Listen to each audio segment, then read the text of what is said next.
Hello my dear friends, welcome to Gyanshila education. तो दोस्तों, जैसा कि आपको पता है कि कल प्राइम मिनिस्टर ने काफ़ी सारे अनाउंसमेंट किए हैं और जो बातें हमारे सामने अभी निकल कर आई है और पिछले 8-10 दिनों में जो भी डेवलपमेंट्स हमारे देश में हुए हैं, उससे हम कई सारी चीज़ें प्रिडिक्ट कर सकते हैं कि अब आने वाले समय में क्या क्या होने वाला है और कैसे होने वाला है। तो जैसे कि आपका जो संशय है, आपका जो डाउट्स हैं, वो वैकेंसीज़ को लेकर के हैं और जितने भी एग्ज़ाम होने वाले हैं उनकी एग्ज़ाम की डेट्स को लेकर के हैं। चलिए ना, एक हफ्ते में या 10 दिन में कई सारी चीज़ें हमारे देश में ऐसी हुई है, कई सारे इवेंट्स ऐसे हुए हैं जिससे कि हम बड़ी आसानी से प्रिडिक्ट कर सकते हैं कि 2020 में जितनी भी एग्जाम्स हमारी होने वाली है उनका क्या होगा, मतलब कि डेट्स का क्या हो सकता है, वैकेंसीज का क्या हो सकता है। कई सारे लोग मुझसे पूछ रहे हैं कि वैकेंसी क्या खत्म हो जाएगी, तो मैं आपको हर बात का जवाब देने वाला हूँ इस वीडियो में। तो सबसे पहला तो ना आप लोगों की तरफ से क्वेश्चन आया था कि वैकेंसीज क्या आएगी या नहीं आएगी, क्योंकि आपको ये तो पता ही है कि कई सारी प्राइवेट जॉब्स जा चुकी है, ठीक है, कई सारी खतरे में है। तो ऐसी सिचुएशन में क्या गवर्नमेंट ये अफोर्ड करेगी कि वैकेंसी पूरी तरह से ख़त्म कर दे? तो ये डर एक्चुअली आपके मन में आया कहाँ से? मेरे पास में कई सारे क्वेश्चंस आए थे, तो ये जो डर है ना, ये बात कहाँ से आई है?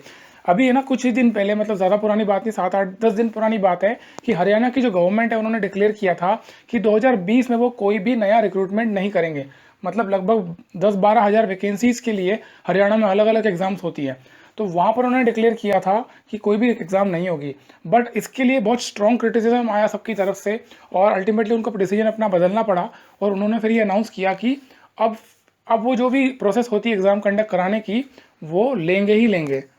अब बात कर लेते हैं ना ऑल इंडिया एग्जाम्स की। जैसे कि एसएससी की एग्जाम्स होती है कई सारी, सीजीएल, सीपीओ, एमटीएस, सीएचएसएल, ये जूनियर इंजीनियर। इसके अलावा बैंकिंग एग्जाम होती है, रेलवेज की एग्जाम होती है।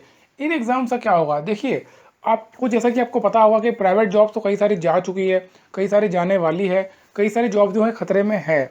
लेकिन इसको आप, इस सिचुएशन को आप गवर्नमेंट जॉब से कंपेयर नहीं कर सकते। ये प्राइवेट सेक्टर क्यों बंद हो रहा है? क्योंकि प्राइवेट सेक्टर के पास में पैसा नहीं है, प्राइवेट सेक्टर का प्रोडक्शन नहीं हो रहा है, माल कंज्यूम नहीं हो रहा है। तो वहाँ पर क्या होता है ना, प्राइवेट सेक्टर के पास एक ऑप्शन होता है कि या तो अपने प्रोडक्शन को मिनिमाइज कर दे या बंद ही कर दे ताकि वो लॉस में ना जाए। लेकिन यही चीज़ गवर्नमेंट पे अप्लाई नहीं हो सकती है, कि गवर्नमेंट का जो अल्टीमेट एम होता है ना, वो पीपल को सर्व करना, लोगों को सर्व करना होता है।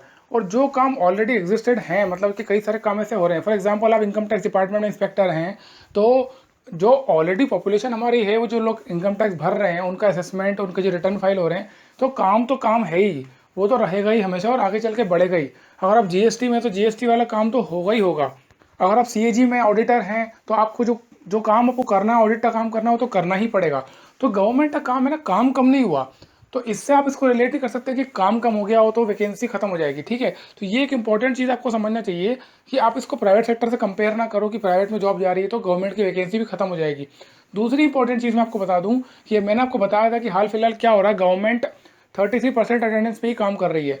लॉकडाउन 2.0 के बाद में क्या हुआ था, गवर्नमेंट ने सारे एम्प्लॉयज़ को बुलाया था और उसके बाद में 33% अटेंडेंस अभी इंश्योर की जा रही है। इसका मतलब क्या हुआ, गवर्नमेंट के ऑफिस में केवल 33% ही लोग काम कर रहे हैं, लेकिन काम तो पूरा करना है। ऐसा नहीं होता गवर्नमेंट में भी कि आप एक काम कोई एक महीने का है तो उसको एक साल में ख़त्म करो। सरकार के कामों में भी डेडलाइंस होती हैं, सरकार के काम को भी आपको लिमिटेड टाइम में ख़त्म करना होता है। जनरली जो आप लोगों से सुनते हो ना कि सरकार काम नहीं करती है, सरकार निकम्मी होती है, सरकार में काम नहीं होता है, ऐसा कुछ नहीं होता है। फुल फ्लेज काम होता है, पूरी जवाबदारी से काम होता है और प्रोडक्टिविटी भी इंश्योर की जाती है। तो गवर्नमेंट की जितनी भी मिनिस्ट्रीज है ना, सेंट्रल गवर्नमेंट के जितने भी डिपार्टमेंट्स हैं, हर जगह वहाँ पर उतनी एफिशिएंसी, उनको इतनी प्रोडक्टिविटी इंश्योर करना ही पड़ेगी। बट हाल फिलहाल क्या हो रहा है, अटेंडेंस तो 33% ही है। जो भी सोशल डिस्टेंसिंग मेजर्स हैं उनको फॉलो भी करना पड़ रहा है। सिचुएशन में ना गवर्नमेंट का जो काम है, देखो, थोड़ा बहुत तो पेंडिंग हो गई है, तो गवर्नमेंट के ऊपर ये प्रेशर रहेगा, या गवर्नमेंट में काम करने वाले सारे एम्प्लॉयज़, अधिकारी और कर्मचारियों को भी प्रेशर रहेगा कि वो काम को टाइमली ख़त्म करें। और इसी के साथ में जो ऑलरेडी वैकेंसीज क्रिएट हो चुकी थी, कई सारे डिपार्टमेंट जो सीट्स खाली पड़ी हुई है, तो वो वैकेंसी आना ही आना है, ठीक है। तो इस बात को लेकर के आप निश्चिंत रहना कि गवर्नमेंट जॉब की अगर आप कोई तैयारी कर रहे हो, उसकी वैकेंसी जो आ चुकी है या फ्यूचर में आएगी कि नहीं आएगी, तो ये बात पक्की है कि जो वैकेंसीज आ चुकी है, जो आप एग्जिस्टिंग वैकेंसीज आपको दिखती होगी, वो तो है ही, लेकिन फ्यूचर में भी आएगी ही। और जैसा कि गवर्नमेंट अभी इनिशिएटिव ले रही है, हाल फिलहाल गवर्नमेंट बहुत स्ट्रॉन्ग इनिशिएटिव ले रही है, बहुत बड़ा बजट, बहुत बड़ी अमाउंट इन्वेस्ट कर रही है इकोनॉमी को वापस से रिजुविनेट करने के लिए, वापस से उसका पुनर्जन्म करने के लिए।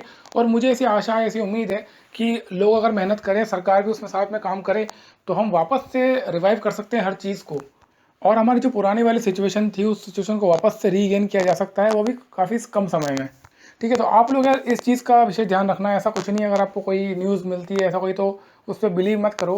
वैकेंसी ऐसा नहीं होता कि एकदम से गवर्नमेंट ख़त्म कर देगी, किसी भी हालत में ऐसा नहीं होने वाला, बिकॉज गवर्नमेंट को जो काम करवाना वो तो करवाना ही पड़ेगा, ठीक है। और जो मैन पावर का काम तो मैन पावर ही करेगी गवर्नमेंट में। गवर्नमेंट का काम इतना टेक्नोलॉजी बेस्ड नहीं है, इतना ऑटोमेटेड नहीं है कि मशीनें काम कर रही हो। जो काम कर्मचारी अधिकारी करते हैं वो उनको ही करना है। तो इस बात को लेकर के एक संशय मत रखो अपने अंदर कि वैकेंसी आएगी या नहीं आएगी, और उसका इफेक्ट अपने ऊपर पढ़ाई के ऊपर मत होने दो। कि होता क्या है ना, आपको इधर उधर से कहीं से सोशल मीडिया से इस प्रकार की बातें देखने या सुनने को मिल जाती है, फिर उसको लेकर के आप दिन भर सोचते रहते हो कि पता नहीं क्या होगा, मैं पढ़ाई करूँ ना या ना करूँ, फ्यूचर में अगर वैकेंसी आएगी ही नहीं तो पढ़ने का क्या मतलब, ठीक है। तो इस प्रकार की बातें सोचने से कोई मतलब नहीं है। वैकेंसी आना ही आना है, गवर्नमेंट रिक्रूटमेंट करेगी ही करेगी। तो आप लोगों से मेरी यही रिक्वेस्ट है कि अननेसेसरीली इस प्रकार की बातों पे अपना टाइम वेस्ट ना करो, अपने पढ़ाई पे फोकस करो, क्योंकि जिस दिन आपको एग्जाम देने का मौका मिले आपको अच्छे से अच्छा परफॉर्म करना ही है। अब बात कर लेते हैं एग्ज़ाम की डेट्स की। जो आने वाले समय में हमारी एग्ज़ाम होगी वो किन डेट्स तक हो सकती है। जो भी एग्ज़ाम की आप तैयारी कर रहे हो, वो देखिए एक अच्छा सिग्नल ये फिलहाल जो एचआरडी मिनिस्टर है उन्होंने एक ट्वीट किया था, उसमें उन्होंने बताया था कि जो सीबीएसई की एग्ज़ाम जो कि होने वाली थी मार्च में, वो उन्होंने डेट्स जो है फाइनलाइज कर ली है, और जो 1 जुलाई से 15 जुलाई तक वो एग्ज़ाम्स होने वाली है।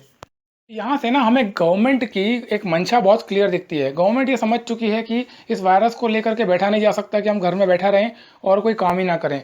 धीरे धीरे आपको यूज तो होना पड़ेगा, आपको वायरस के साथ ही जीना है, जो कि गवर्नमेंट ने कहा भी था 3-4 दिन पहले कि आपको इसके साथ जीना सीखना पड़ेगा। तो जैसे कि सीबीएसई का ऐसा आया है, वैसे ही हम उम्मीद कर रहे हैं कि जितनी भी कॉम्पिटिटिव एग्जाम्स हैं उनकी भी डेट्स बहुत जल्दी आने वाली है। अब होता क्या है ना, ये डिपेंड करता है पर्सन टू पर्सन, जैसे कि एजेंसी टू एजेंसी। अब सीबीएसई क्या है, एचआरडी मिनिस्टर के अंडर में आती है तो वहाँ की बात अलग है, बट जैसे कि एसएससी हो गया, रेलवेज हो गया, या कोई कॉम्पिटिटिव एग्जाम होती है डीओपीटी के अंडर में आती है, तो यहाँ पर जो मिनिस्टर हैं, यहाँ के जो अधिकारी हैं, इनके ऊपर काफ़ी हद तक डिपेंड करेगा कि ये कितना प्रोएक्टिव बनते हैं इस मामले में और कितनी स्पीड में इन चीज़ों को आगे बढ़ाते हैं। हालांकि जैसा कि आपको पता है, एसएससी ने एक नोटिस निकाला था और एसएससी ने 4 मई को ही बताया था कि जो सिचुएशन अभी है उसके अकॉर्डिंग अभी कुछ नहीं किया जा सकता, स्टाफ भी एसएससी में कम काम कर रहा है, तो 18 मई को वो फाइनल डिक्लेयर करेंगे, एक मीटिंग करके कि आगे क्या करना है। तो मुझे ऐसी उम्मीद है कि जैसे कि हर चीज़ अब चालू हो रही है, तो एसएससी भी यही करेगा। एसएससी भी प्रोबेबली अपना नया वाला जो कैलेंडर है उसको आउट कर सकता है 18 तारीख को। तो आज 13 तो हो ही चुकी है, 5 दिन और रुक जाते हैं और मालूम पड़ जाएगा एसएससी का कि एग्जैक्टली एसएससी क्या मन बना के बैठा हुआ, और एसएससी का जो नया वाला कैलेंडर उसमें कौन सी एग्जाम की क्या डेट्स हैं। हालांकि मैं आपको बता दूं कि पॉसिबिलिटी यही है कि जितनी भी एग्जाम्स हैं वो थोड़ी थोड़ी डिले तो होगी, बिकॉज एसएससी का एक पैटर्न है काम करने का। एसएससी ऐसा नहीं कर सकता कि वो 1 महीने के काम को 10 दिन में ख़त्म कर ले। जो समय लगेगा सरकारी काम में वो तो लगता ही लगता है। उम्मीद बस यही है एसएससी के वो जल्दी से वो डिक्लेयर कर दे। हालांकि मैं आपको एक अच्छी बात बताऊं एसएससी के बारे में कि एसएससी है ना, पिछले 7-8 महीने से काफ़ी अच्छा हो चुका था। मतलब कि जो एसएससी का रिकॉर्ड रहा है एग्जाम को पोस्टपोन करने का, रिजल्ट्स को पोस्टपोन करने का, चीटिंग होने का, तो अगर आप पिछले साल 2019 के दिसंबर से उठा करके देखो, यानी कि आप एसएससी की जो स्टेटस रिपोर्ट है अगर उसको उठा करके आप देखोगे ना, तो वहाँ पर आपको पता चलेगा कि एसएससी ने जो जो डेट्स डिक्लेयर की थी जिस चीज़ के लिए, उसी डेट पे एसएससी ने वो सारे काम किए। जैसे कि इसी साल में आप देखो एसएससी ने 2 बड़ी बड़ी एग्जाम्स ली है, एसएससी सीजीएल 2019, तो वो एग्जाम जो हुई वो डेट जो डिक्लेयर की थी उसी डेट पे एग्जाम कंडक्ट भी करवाई एसएससी ने।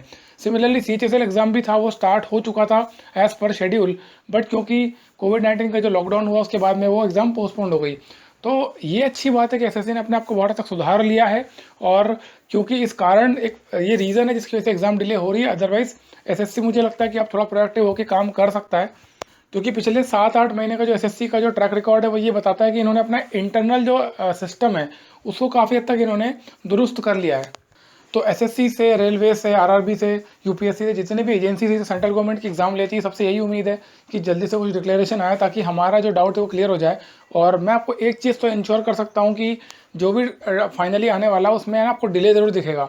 1 महीना, 2 महीना, 2.5 महीने का आपको डिले दिखने ही वाला है डेफिनेटली।